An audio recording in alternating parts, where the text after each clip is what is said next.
The air before dawn was always silent, except for the sounds of things that did not dare to speak. Wind brushing through dead leaves, insects shifting beneath the floor, breath held too long. But this morning, silence did not mean peace. It meant preparation. A maid had spoken the night before. Only a few words. Only a breath too bold, a sentence too long. She had interrupted a man. Not a powerful man. Just a man who had decided she was small enough to punish. Now, she sat with her legs tied and her eyes wide as two elders, women with mouths pinched like dried peppers, pulled her forward by the shoulders. Her feet were bare, caked with dust. They did not speak to her. They did not scold. They didn't need to. A third woman approached. She was younger than the others, perhaps 30, but her face was carved with lines that did not match her years. She held a small knife, its handle worn smooth by hands long before hers. She squatted before a maid and took her left foot in both hands. A maid flinched. The knife bit down without warning. A clean line across the sole. Then the other foot. She didn't scream. Not until they poured the brine. The salt water hissed as it touched the cuts, but a maid's scream was louder. It echoed off the clay walls and bounced through the early morning air like a wild bird desperate to escape. No one came. No one opened a door. When her cries stopped, the woman with the knife handed her a jug. It was large, larger than what a child of 10 should carry. Its mouth was narrow, its base wide, and the clay had been baked long ago until it turned a deep red. It smelled faintly of ashes and oil. The woman said only one thing as she pushed the jug into a maid's chest. Walk to the river and return. No blood on the jug. A maid stared. The walk to the river was not short. It curved around 3 hills and passed through a corridor of sun-bleached thorn bushes. The ground was not soft. It had not rained in weeks. The sand was hot even at sunrise and the path shimmered with stones, jagged, sharp, angry. She took the jug. She stood. Her steps were small at first, cautious. Each one peeled fire across her skin. The wounds beneath her feet opened with a hiss that she alone could hear. Her breath came in fast little gulps. But she moved. Not because she was strong, not because she was brave, because they had told her to. Because there was no choice. The village gates did not open for her. They were already open for the morning traders. A woman selling onions glanced at her feet and quickly looked away. A boy playing with a carved goat toy paused, but his mother snatched him by the arm. A maid did not look at them. She looked ahead. The path rose slowly. Her arms began to ache from the weight of the empty jug. Each heartbeat sent a throb into her soles, a reminder of what she was walking on. By the time she reached the first bend in the road, the sand was glowing gold with heat. She stepped carefully, but there was no good place to walk. Pebbles lodged into her cuts. Thorns scraped the sides of her feet. At one point she stepped down and felt something squish. It was soft, rotting fruit from someone's dropped basket, and it stuck to her heel like a mocking kiss. Her breath became a soundless whimper. But she walked. At the second hill she slipped. She caught herself just before the jug tipped over. She held it tight against her chest, pressing the warm clay to her skin. Her knees shook. The cuts were weeping. But there was no blood on the jug. That mattered more than anything now. As she neared the river, the scent of wet earth met her. A breeze touched her cheeks and for a moment her body forgot pain. It remembered what it was to move without punishment. But the moment was short. She reached the bank and collapsed beside the water. Her feet dangled above the rocks. She stared at them. Red and swollen, sliced open like fruit, bits of dirt and sand caked in the wounds. She didn't want to look. She wanted to close her eyes and wake somewhere else. But she didn't. She dipped the jug in. The river filled it quickly as though it too knew time was precious. When she lifted it again it was heavier. Much heavier. The clay pulled down on her arms. Her knees wobbled. She took a deep breath and turned. The walk back was worse. The cuts had stiffened. The weight of the jug dragged her arms down, changing how her feet touched the ground. Now each step pressed her wounds deeper into the dirt. She tried to walk sideways. She tried to skip around the worst of the rocks. But the path did not care. At the second hill again she paused. Her vision blurred. The sky was too bright. Her lips cracked. A stone dug into her foot, but she didn't stop. She couldn't. Her mind left her body. It floated above, watching a girl walking with a jug, her face empty, her body trembling. The village gates came into view. Someone saw her and ran inside. By the time she reached the square, a small crowd had formed. Not large. Just enough to make her aware of the stairs. A few children. An old man spitting into the dirt. A woman who crossed her arms and muttered, "Let her learn."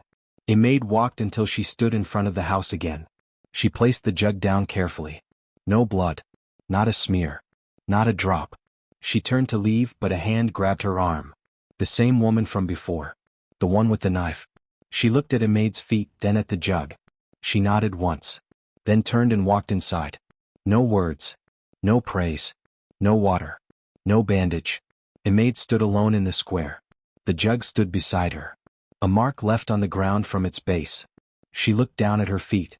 And only then, only when no one was watching, did she begin to cry. Not loud. Not shaking. Just tears falling one after the other, washing a quiet path through the dust on her cheeks. She did not cry for pain. She cried for the knowing. That next time they would do it again. That next time they might not give her the jug. That one day her feet might stop bleeding, but not because they healed. Because something beneath her skin would grow sharp enough to cut back. Aimee did not walk the next morning. She limped. The soles of her feet were still raw, the wounds from yesterday swollen and crusted. She'd hardly slept. Every time she shifted on her mat, pain flared through her legs like fire. Her breath caught. Her fists clenched. No one asked if she was ready. They simply shoved the jug into her arms again. This time it was heavier, though still empty. They had packed something into the base, stones maybe. A new kind of test. No instructions, no warnings. Just the same expectation. Walk to the river. Return. No stains. No blood. No one mentioned the scabs. No one cared that she couldn't stand properly, that she wobbled with each step. The same woman from before stood by the doorway, arms crossed, lips pressed in a hard line. A silent dare. Aimee took the jug. And walked. Her jaw clenched, shoulders stiff. The first step was the worst, ripping the soft scabs away, making the wounds open anew. She didn't cry. But her teeth dug into her bottom lip so hard that blood welled there too. Behind her, the earth drank from her body. Each footfall left a mark, a soft, dark circle of blood in the sand. Not large enough to pool. Just enough to linger. The air was still. Not even the birds sang. By the time she reached the main path, her limbs trembled. Her arms ached from balancing the jug. Her feet had begun to feel like other people's feet, foreign, numb, but still burning. Every stone she stepped on was a whisper of pain, each sharper than the last. At the first bend she stopped to breathe. Not because she wanted to, but because her vision pulsed. Then she kept moving. She left a trail behind her, even if no one followed. Each dot of blood marked the path like a dotted line through time. There were moments she didn't feel her legs at all. Others when she swore she heard a voice in her breath. Asterisk again. Again, asterisk. Flies began to follow. Small at first. Just a few. They buzzed lazily around her ankles. As the sun climbed higher, they multiplied. The scent of blood had become thick enough to draw more. They clung to her calves, danced along her neck, teased the corners of her torn lip. She did not swat them. She didn't have the strength. The trail of blood became a message, a language only the earth could read. She didn't know what it was saying. But it was being written line by line, in the way her shoulders sagged, in the way her knees gave out every few paces. She was no longer a girl walking. She was a wound moving forward. When she reached the final bend before the river, she nearly collapsed. The trees leaned in. Their shade offered little comfort. Her face was glazed with sweat, her back streaked with dust and salt. The jug had carved a red line across her chest from where she clutched it so tightly. Her fingers were stiff and locked. Then she saw the water. Still, green-blue, glassy. It welcomed her. But when she stepped to the bank and looked down, something changed. The water reflected her face, but not as it should be. The eyes looking back were too wide, too calm, too old. Not hers. Her lips in the reflection weren't trembling, even though she was shaking. Her face in the water didn't look afraid. Looked watchful. Aimee blinked. The girl in the water blinked too, but a second too late. She leaned closer. The reflection stayed still just long enough to feel unnatural. As if the water didn't know how to lie convincingly. Then the surface rippled. Just a little. The flies buzzed louder around her ears. Her knees bent, not by choice but because her legs gave out. She fell to her hands and knees, gasping. Her breath dragged gravel into her lungs. The jug remained upright, perfectly balanced. She stared down again. This time the water showed her something else. Not her face, but her trail. Behind her, from the river all the way back to the village, a faint red thread of blood marked the earth. And it pulsed. Like it had a heartbeat of its own. The path throbbed through the ground, soft and steady. She watched it glow faintly in the water's reflection. Not bright. Just enough to be noticed. Something was following that path. Not a person. Not even a creature. A presence. Not good or evil, just watching. Listening. Imade's chest heaved. Then she whispered, "I didn't choose this." The water stilled. Her reflection returned. The same strange eyes. They blinked in time this time. Imade lowered the jug into the river. Let it fill. The clay hissed softly as the cool water touched it. When it was full, she pulled it back to her chest and stood again. She did not wipe the blood from her legs. She did not look behind her. She began to walk back, one step at a time. Each one added to the trail. Each one fed the thing that waited. And in her bones she began to feel something new. Not strength. Not pride. But a strange anticipation. As if she was not just walking a path. As if the path itself was learning her. The sun had barely begun its climb when Imade reached the river again. The wounds on her feet were crusted with dirt, but still raw. She had tied leaves around them before leaving, badly, hurriedly, but they hadn't helped. The leaves had fallen off by the third bend, swept away by the trail of blood she no longer tried to hide. Every step she took now left not a mark, but a stain. There were places where the sand was beginning to remember her. The jug in her arms was lighter this time, perhaps mercy, or perhaps they wanted no more excuses. Still, her arms trembled beneath its weight. Her breath was a thread, thin and fraying. Her lips were too cracked to form a prayer aloud. When she reached the edge of the water, the river was not calm. It recoiled. The surface rippled hard like something had struck it. A violent shudder ran through it, not from wind, not from stone. The water twisted away from the shore, dragging itself backward, away from her bleeding feet. The area around her darkened slightly as though a shadow had fallen, but there were no clouds overhead. Imade froze. She had bent down, ready to dip the jug into the shallows. But now the water pulled farther back. The mud beneath it hissed, rising in clumps, forming lines like veins where the river had just been. The water did not want her. She stepped forward instinctively. The water rippled again, angrily. It slapped the riverbank. Foam gathered at the edge like spit. Imade fell to her knees, not from reverence but from loss. She looked at her reflection again, but the river showed her nothing. Not the girl with the strange eyes. Not even her face. It was as if the water had turned blind. "Please," she whispered, throat dry. Her jug rested beside her, empty. Her palms were red with the dust and blood and the clay's bite. Behind her, the path she'd walked shimmered faintly in the heat, her same red trail. Her same story bleeding backward. The river would not open to her. Not today. A movement on the far bank caught her attention. An old woman stood under a drooping tree watching her. Skin wrinkled and the color of dried figs, a scarf wound tight around her head. She did not move closer, did not wave. Just stood silent. Then her voice carried across the water, soft but sharp. "The river does not like what they've done." Imade blinked. "What?" The woman stepped to the edge, her toes sinking slightly into the soft earth. "It remembers. Water listens. It carries truth in its belly." Imade swallowed. The woman raised a bony finger and pointed, not at Imade but at the path behind her. "Your pain bleeds into it. But your shame does not. You know the difference. The river does too." "I didn't mean to offend it," Imade said, voice shaking. "You didn't," the old woman said. "They did. But now it wants to know who you are beneath what they made you carry." Imade looked down. At her feet. At the jug. At the thin stream of blood leaking from her heel, darkening the ground. She pressed her hand over the worst cut, clenched her teeth, and scooped a handful of water with the other. The river pulled again. This time it pulled into itself, away from her fingers. The water scattered like it was dodging a blow. She dropped her hand. The old woman across the bank did not look surprised. "It is not rejecting you," she said. "It is testing you. How do I pass? Don't lie to it." Imade stared at the swirling current. She closed her eyes.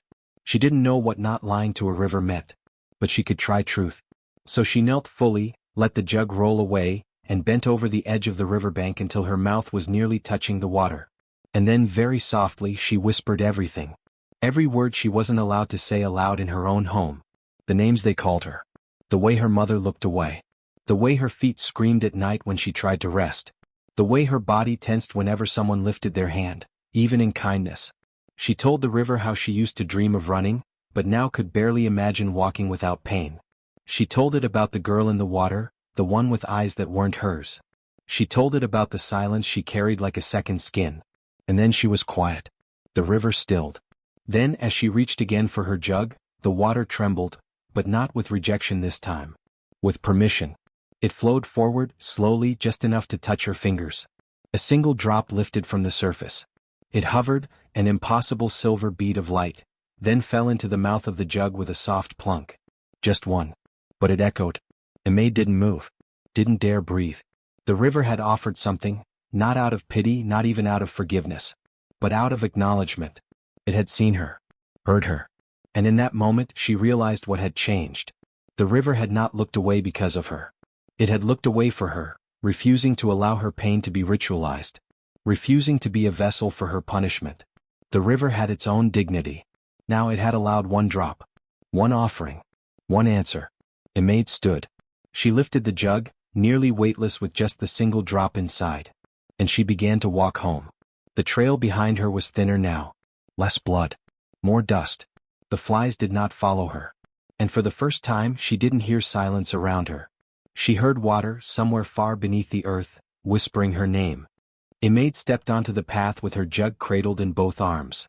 The sun was behind her now, sliding into the western trees. Its light warmed her back but couldn't touch the ache in her limbs. Her feet throbbed with every step, raw and ragged, though the bleeding had slowed. She hadn't told anyone what happened at the river. Wouldn't. The single drop of water in the jug shimmered, impossibly clear. It swirled slowly on its own, never spilling, though the jug tilted in her hands with each step. Something inside it was alive, or listening. She walked barefoot, of course. Her old sandals had been taken away long ago, too good for a girl like her, they said. Girls who talk too much. Girls who cry too loudly. Girls whose blood dared touch sacred earth. But the ground beneath her had changed. The sand no longer seemed dry. It didn't cling to her wounds or crawl into her cuts. The sharp stones she'd feared, jagged ones like teeth, ones that had shredded her feet the first day, were still there but different. They hummed. It was faint at first. Just a low vibration beneath her soles, like a heartbeat beneath the surface of the road. She thought she was imagining it. Thought it was just her breath rushing in her ears. But then a stone cracked beside her foot, split clean in half, not crushed, not stepped on, just broken. She stopped walking. The path was silent. Then another stone near her toes pulsed. It glowed, softly, dimly, then cooled. The air around her thickened. The air felt warmer but not like the sun. It was coming from below. From the earth. Aimee took another step. What's? The stone beneath her heel hissed and hissed again, and then melted. Melted. It did not burn her. She froze. She looked behind her. The path she'd just walked was still scattered with dust and old blood and memory. But something shimmered faintly. Her footprints glowed in the fading light, pale, soft lines in the shape of her toes and heel, not bright enough to call attention, but impossible to miss if you looked directly. She crouched and placed a finger into one of the glowing prints. It was warm, not hot. Like the last breath before sleep.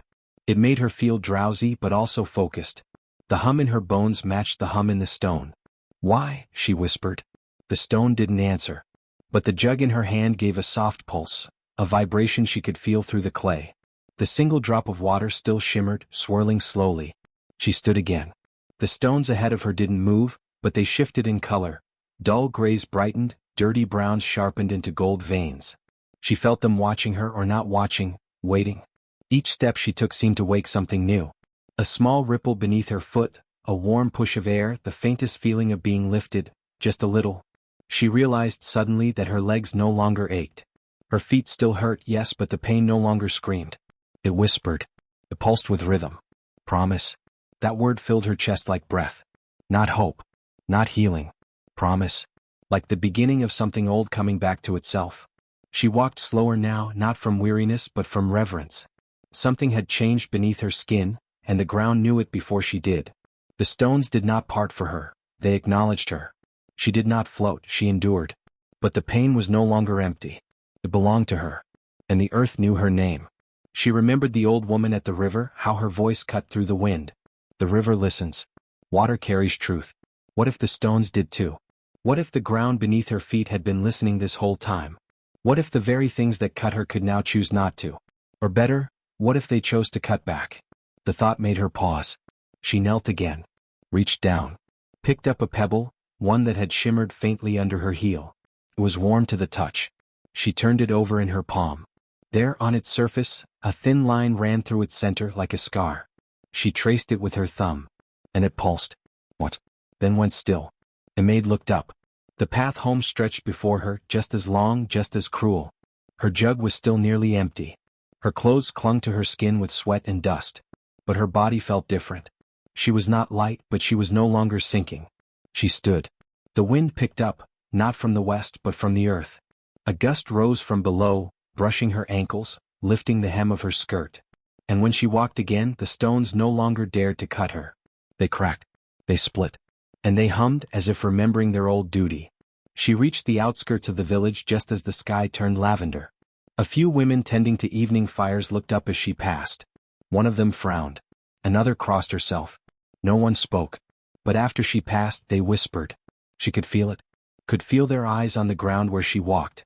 On the soft glow of her footprints. On the thin trail of warmth she left behind, not blood this time but something deeper. And in the distance, the river murmured. That night, as she lay on her mat, legs curled beneath her, the jug beside her bed, she did not sleep immediately. She stared at her own feet in the darkness. Wounds still open. Flesh still raw. But glowing. Just faintly. Just enough. And as the room darkened completely, she saw it. The faint glimmer of her sawls, marking the cloth like fireflies. She smiled. The stones had learned her name. That night, May didn't mean to sleep. She lay on the floor, her limbs aching with a heaviness that had nothing to do with exhaustion and everything to do with becoming. The jug sat beside her, still holding the single drop from the river, unchanged. The house was quiet. Too quiet. Even the wind outside didn't speak. She told herself she would only rest her eyes. But sleep took her. And in sleep something else woke. Her dream began with footsteps. Not hers, not exactly. She could feel them but not control them. Her feet moved across dark earth that shimmered like hot coals. Each step left behind a smear of gold flame, soft as paint but alive, licking the air gently. She could not feel heat, only movement, a slow, endless walking. Around her the landscape shifted. Trees with silver bark. Grass that hissed like snakes. Shadows shaped like men without faces. But she was not afraid. The rhythm of her steps was steady. Certain. Her feet knew where to go even if she did not. And then ants. They poured from her sawls. Tiny, glowing red ants, bright as embers. They did not bite. They did not crawl on her. They simply spilled from her skin and scattered ahead of her, forming spirals and runes in the dirt.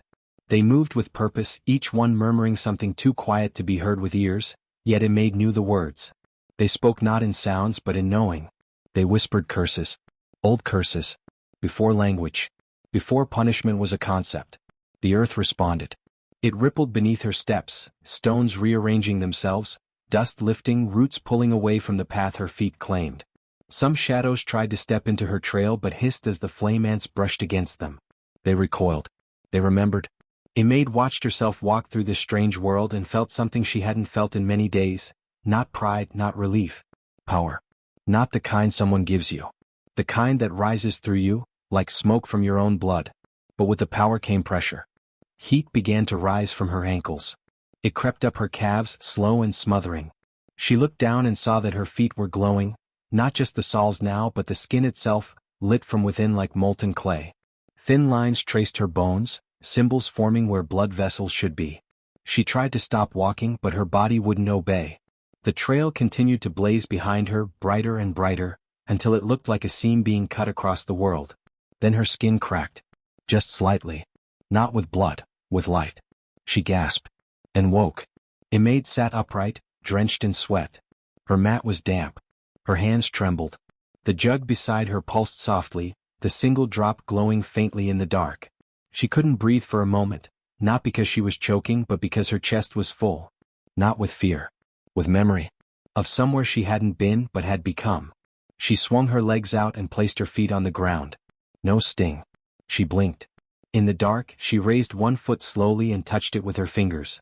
No open cuts. No dried blood. Her soles were smooth, the torn flesh now sealed, but not as it was before. Not innocent. Not unmarked. Thin patterns lay just beneath the skin like tattooed veins. She traced one and her finger tingled with warmth. The pain had not gone. It was simply stored. Set aside. made useful. She stood. Her legs didn't wobble. Her spine didn't hunch. The ache was still there, but it no longer dragged her down. It rose through her like a pillar. The house remained still. But something had shifted. Not in the air. In the space. In the walls themselves. They seemed softer somehow. Listening. Like the river. Like the stones. Like everything around her had finally stopped ignoring her pain, and started echoing it back. She walked quietly to the window and looked out. The village was cloaked in blue darkness. The huts nearby snored and sagged. But off in the distance, the path to the river shimmered faintly, not with moonlight but with memory. Her memory. The trail she'd burned in her sleep was now visible when awake. A thin line of warm dust, like embered thread, curved through the night, leading away from her doorstep into the trees. No one else would see it. But it was there. And it was hers. She leaned her forehead against the window frame, her breath fogging the edge. Beneath her ribs something pulsed. Not her heart, not hunger, but something deeper. A furnace lit by footsteps. She did not go back to sleep. She sat with her feet tucked beneath her, tracing the glowing lines beneath her skin. Listening to the silence. Feeling her body hum with something that could no longer be called pain, not really. It was burning, yes. But it was hers now. The first time the jug hummed, it was so soft Maid thought it was her own breath trembling against the clay. She had just woken, her body still sore from a restless night, and reached for it like she did every morning. The single drop of river water still shimmered inside, unchanged, untouched, but when her fingers brushed the handle, a low vibration passed through her skin, like the beginning of a song held back by silence. She froze. Listen. The hum faded as quickly as it came. She waited for it again. Nothing. She stood, stretched, and cradled the jug to her chest. As soon as her palms pressed fully to its sides, the hum returned, deeper now, a sound not of the ears but the bones. It didn't rattle. It didn't shake. It just existed. Steady. Certain. Like it had always been there, only now choosing to be heard. She moved through the morning with the jug tucked against her, as always, but the difference pulsed with every step. When she walked past her stepmother, the hum grew warmer. Louder. Not angry, just insistent. Like a reminder. Her stepmother wrinkled her nose. "Why are you holding that thing like a baby?" she snapped. Maid said nothing. She always said nothing now. Her words had begun to feel precious, not because they were rare but because they were hers. The jug kept humming. That day as she passed her stepfather fixing a gate, the jug grew heavier. Not unbearable, just noticeable. As if the clay was drinking in weight from the air around the man. Her arms pulled slightly, her back tilted. He glanced up at her with tired, sharp eyes. "What's wrong with your face?" he muttered. Maid blinked. What kind of girl wakes up without a single thank you? She had said nothing. Still the jug pulsed hot. She bowed slightly and walked past. The heaviness stayed until he was behind her. By evening, the jug had grown so heavy she had to rest it on the ground to massage her arms. Its once light weight was gone, replaced with something thicker, denser. It no longer felt like hollow clay with a drop of water. It felt like a heartbeat sealed in mud. She placed her ear near it. The hum was louder now. A full, round sound, steady like drums buried under earth. It filled her mind with warmth and something else, a strange pressure behind her eyes, like tears that wouldn't fall. That night she slept with the jug by her head. She dreamt of drums. Of a great clay pot turning slowly in the sky. Of voices humming low and long, in languages that wrapped around her like thread. When she woke, the jug was warm. Not from the sun. From inside. She touched its mouth. The clay felt damp. She peered inside. The single drop had multiplied. A shallow pool now rippled gently within. And the color, it was no longer clear. It was red. Not blood red. Something darker. Deeper. Like the first color ever created. A red that remembered something. She reached one finger into the liquid. Felt cool. Then hot. Then both. She pulled her hand back. The jug hummed louder. She tucked it under her wrapper and stepped outside. The village felt quieter that morning. Children played, but their laughter felt hollow. Chickens clucked and scratched, but no one shouted. Her stepmother stood by the cooking fire, stirring a pot. As a maid passed, the jug vibrated again. The handle grew warm. Her stepmother turned, just as a thin line of red trickled from the jug's base and splashed onto the ground. She shrieked. "What is that? What are you doing? What is that?" A maid looked down. The liquid was not blood. It shimmered like metal, like the surface of fire seen through water. It sank into the earth instantly, leaving no stain, I said, what is that? Maid didn't answer. She adjusted the jug against her hip and kept walking. Her stepmother stumbled back. You touched something. You let something in. The jug hummed louder. Others heard it now. Heads turned. An elder passing by paused and narrowed her eyes. That jug, the elder murmured. Whose child is this? Maid didn't stop. She walked through the village as if she was alone, the jug warm against her ribs, its hum loud enough now to fill the space around her. People cleared the path without realizing why. Some clutched charms. Others whispered prayers. That evening, her stepmother came to the door, pale-faced and shaking. Get rid of it, she said. Bury it. Leave it in the forest. This is not a gift. It's a curse. It's making you strange. Maid looked up and smiled. A small smile. Tired. Knowing. It's not mine to throw away, she said. You don't speak like a child anymore. I'm not. The jug, resting near her bed, glowed slightly in the firelight. Its sides pulsed as if breathing. The hum did not stop. That night the red water rose a little more. Just enough to see her own reflection. But the face that looked back was different. Older. Not in age but in weight. In knowing. In belonging. She reached out and touched the surface with 2 fingers. The hum became a song, soft, without melody yet full of rhythm. A voice formed from nowhere and everywhere, inside and outside the jug. It did not speak words. It simply said her name, not the one she'd been given. The one she was. And Maid for the first time repeated it aloud, not with her mouth but with her breath. The jug hummed in agreement. And never stopped again. Maid walked barefoot toward the river, her jug tucked beneath her arm, but her steps were not the shuffling, pained movements they once were. The soles of her feet no longer split open with every pebble or thorn. The trail she followed, once streaked with blood and silence, now pulsed faintly beneath her like a thread of heat woven into the earth. It felt like being called back. The village had watched her leave.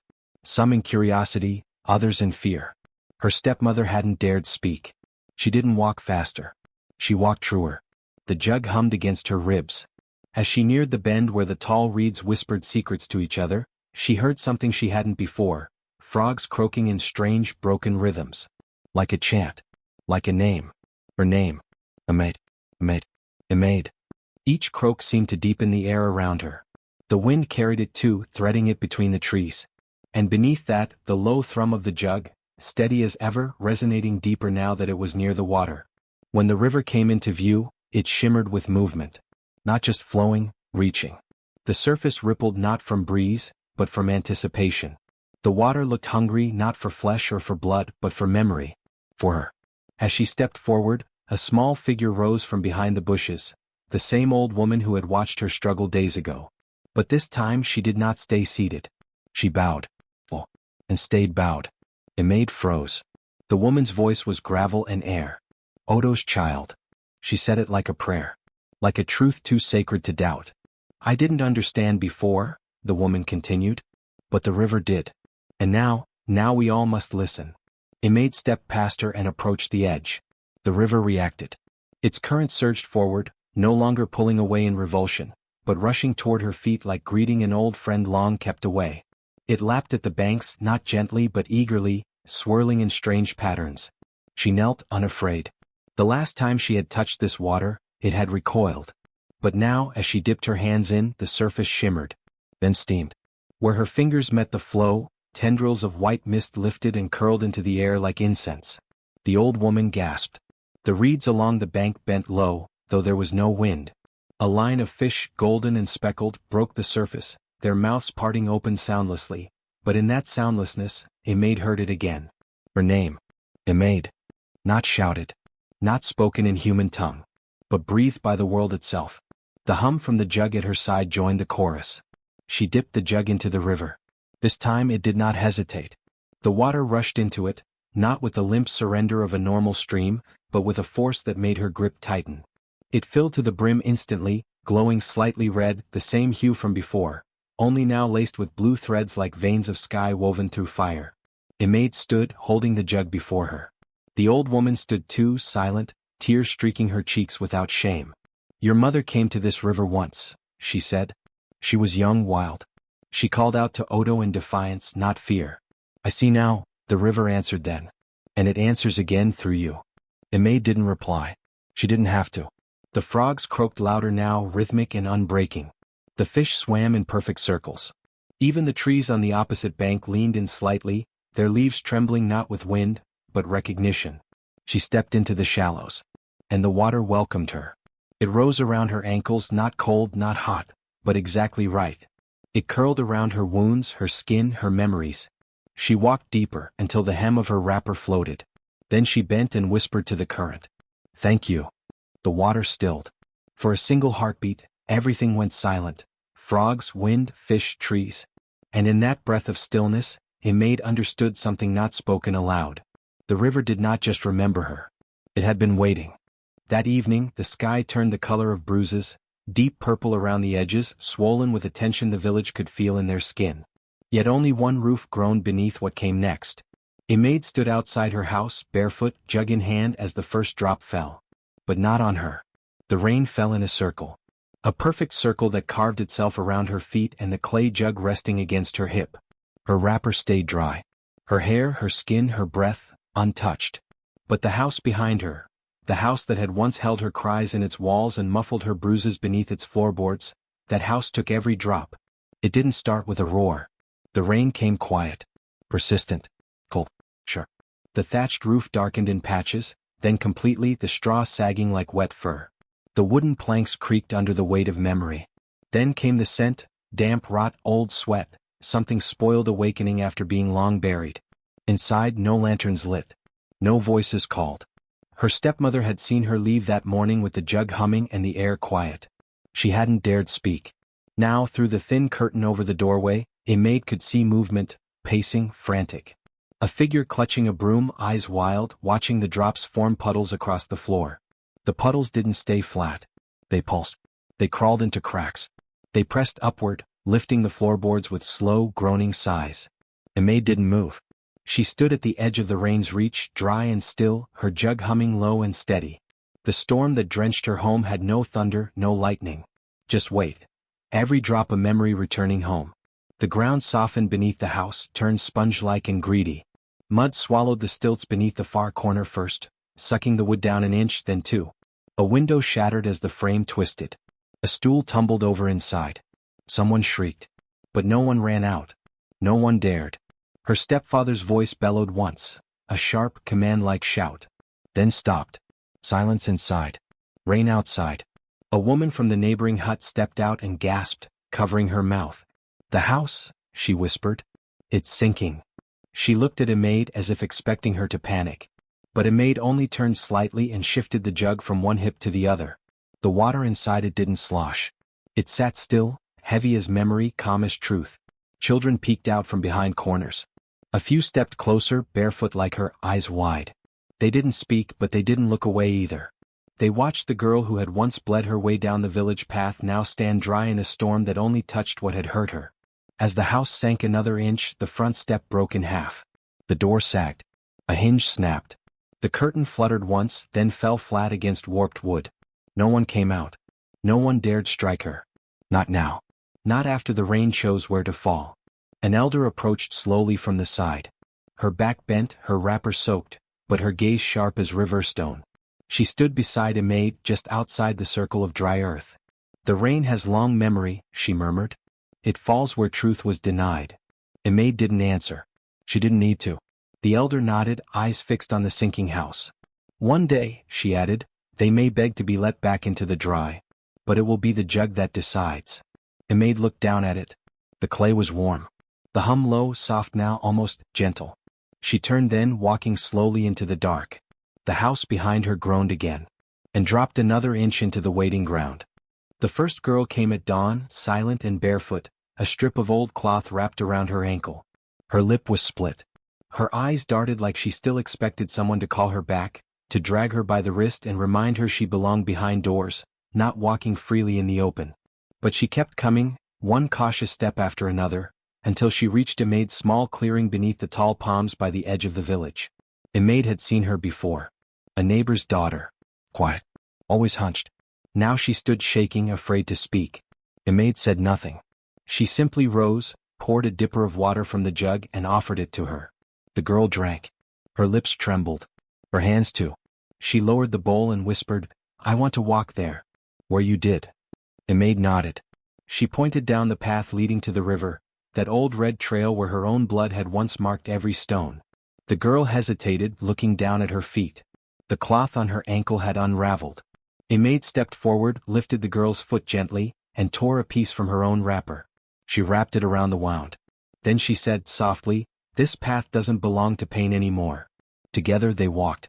The stones didn't bite. The sand didn't burn. And when they reached the river, the water came forward like a friend recognizing another. The girl wept. The river held her reflection. The next morning there were two more girls. One had burns up her shins. The other limped, favoring her left leg. Maid didn't ask questions. She only looked at their feet and then at the path.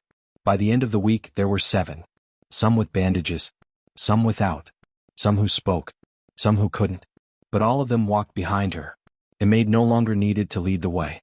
She simply walked at the front, the jug steady at her side, the hum inside it stronger now, not heavy like it had been but lifted, lighter, almost joyous.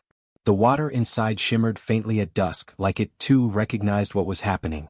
They walked to the river daily. They walked barefoot by choice. And the river welcomed every one of them. The reeds bent when they passed. The frogs croaked different names now. Not just maids but others, girls whose names had never been spoken with respect until that moment. The water flowed forward when they approached and stilled when they stepped in, curling softly around their legs, cooling every bruise. A maid showed them how to scoop the river with cupped hands, how to listen for its voice in the ripples. One girl, no older than 9, dipped her foot in and gasped. "It's warm," she said. A maid smiled. "That means it knows you." Another girl asked, "Will it forget us?" A maid shook her head. "The river doesn't forget what deserves to be remembered." Word spread quietly. No adults followed. Some watched from behind trees. Others muttered behind woven mats. But no one dared step onto the path. Something had changed. The ground no longer cut the way it used to. Even the thorns leaned away from small feet. The air along that trail shimmered slightly, like heat rising from stone, though it was cool to the skin. There was power in their steps now, not the power of revenge but of return. Each girl brought with her the memory of what had been done. But by walking barefoot and brave, she rewrote what that path meant. It became sacred. The road to the river, once soaked with a maid's blood, now glowed in the moonlight. Some said you could see tiny sparks in the dust where they stepped. Others said it was just the dew. But the girls knew better.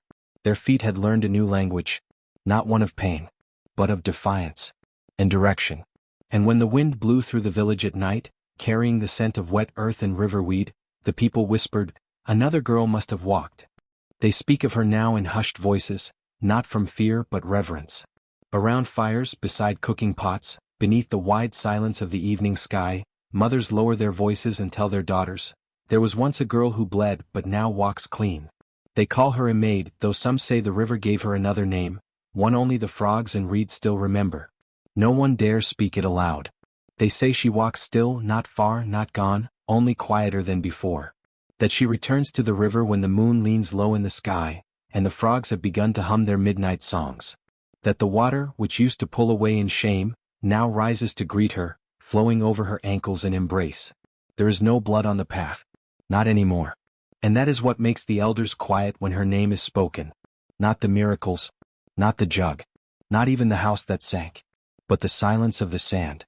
Because once, every grain along that path had known her pain. They had soaked it in. Sucked at it. Remembered it. And now they do not drink anything. The road is sacred. It no longer opens its teeth for the feet of girls. Children try for themselves. They wander out on the hottest days, toes curled in anticipation, expecting blisters. But the path stays cool. Cool as river clay. Cool as fresh wind in a sealed room. The same girls run home wide-eyed and whisper, "It's true, the road is different." And it is. The path curves slightly, always just wide enough for bare feet to pass side by side. Even in storm it doesn't flood. Even in drought it doesn't crack. Women swear the path glows faintly at dusk, like cooled embers, soft and red beneath dust. No one has bled there since a maid. Not once. The jug still sits beside the riverbank, nestled beneath reeds now thick with stories. It doesn't hum as it used to, not unless touched by a girl with questions in her eyes. Some say if you kneel beside it and listen carefully, it breathes. Others say it sings. But none doubt its power. And none dare remove it. A maid herself is rarely seen. Some claim she lives beneath the river now, that her feet dissolved into silver and water the night the house sank. Others say she walks among villages in secret, wrapping cloth around bruised feet, pouring cool water on burns, teaching silence how to be strength. Whatever the truth, no one forgets her. Fathers who once shouted too loud now pause when their daughters go barefoot. Mothers hold their children closer and listen harder. And the village, once soaked in old cruelties, walks a little softer. Because somewhere out there, whether in flesh or only in wind, there is a girl who carried pain across fire and stone, and did not leave it behind. She took it with her. Wore it until it turned into something else. And wherever her feet touch earth now, the ground does not dare cut again.